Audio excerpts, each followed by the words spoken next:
ഞാൻ 11 കൊല്ലം ദുബൈയിൽ നിന്ന് 8 കൊല്ലം മസ്കറ്റിൽ നിന്ന് അവിടെ നിന്നുകൊണ്ട് ഞാൻ ഇന്ന് ഇൻസ്റ്റാഗ്രാം നോക്കിയപ്പോൾ കണ്ടൊരു വീഡിയോ ആണ്.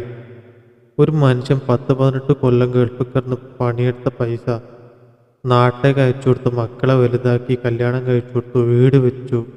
എന്നിട്ട് ആ മനുഷ്യൻ ഇത്രയും കഷ്ടപ്പെട്ട് നാട്ടിൽ ക്യാൻസലാക്കി വന്ന നാട്ടിൽ നിൽക്കാൻ ഒരു ഗതി ഒരു പരഗതിയും ഇല്ലാണ്ട് അലയേണ്ടി വന്നൊരവസ്ഥ. നിങ്ങൾ വീട് പല ആൾക്കാരും കണ്ടിട്ടുണ്ടാവുമെന്ന് വിചാരിക്കുന്നു. പക്ഷെ കാണാത്തവരുണ്ടെങ്കിൽ വീടൊന്ന് കണ്ടു. ഞാൻ 11 കൊല്ലം ദുബൈയിൽ നിന്ന് 8 കൊല്ലം മസ്കറ്റിൽ നിന്ന് അവിടെ നിന്നുകൊണ്ട് ഞാൻ മേടിച്ചതല്ല എൻ്റെ ഭാര്യയുടെ വില. മക്കളെയൊക്കെ പഠിപ്പിച്ച് അവരൊക്കെ ഇപ്പൊ ചോവില്ലാത്ത രീതിയായി. വീടൊക്കെ വെച്ച് ഞാൻ നാട്ടിൽ വന്നപ്പോൾ എൻ്റെ ബാലൻസ് ഇല്ലാന്ന് ചൊല്ലി എന്നും ചെറിയ ചെറിയ വിഷയങ്ങളുണ്ട്. വിഷയങ്ങൾ മൂത്ത് വന്നപ്പോൾ ഞാനൊരു മനുഷ്യനല്ലേ, ഞാൻ പ്രതികരിച്ചു. അന്നേരം ഇറങ്ങിപ്പോടാന്ന് പറഞ്ഞു. ഞാൻ ഇറങ്ങിപ്പോകും. മക്കളൊക്കെ എന്താ വിപ്ലവം എന്ന് പറയുന്ന ഒരു ഇതുണ്ടോ? അത് ഇപ്പൊ എറണാകുളത്ത് ഒരു വലിയ ഓഫീസിൽ ജോലി ചെയ്യാം.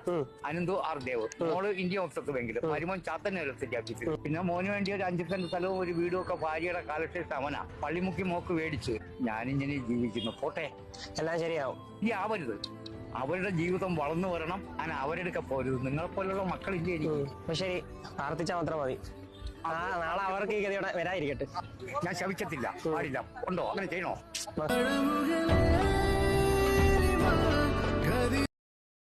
എനിക്ക് ഈ വീഡിയോ കണ്ടിട്ട് ഒന്നേ എനിക്ക് പറയാനുള്ളത്, ആ മക്കളോടാണ് എനിക്ക് പറയാനുള്ളത്. നിങ്ങൾക്കും നാളെ കുട്ടികളുണ്ടാവും, നിങ്ങളും നാളെ വയസ്സാവും.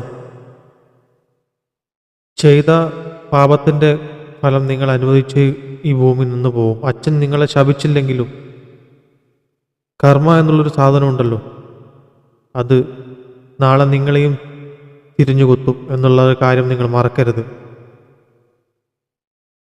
ആദ്യമായിട്ടാണ് എൻ്റെ ചാനൽ ഒന്ന് സബ്സ്ക്രൈബ് ചെയ്യണേ, ഒന്ന് ഷെയർ ചെയ്ത് കമൻറ്റ് ചെയ്ത് പോകണേ. താങ്ക്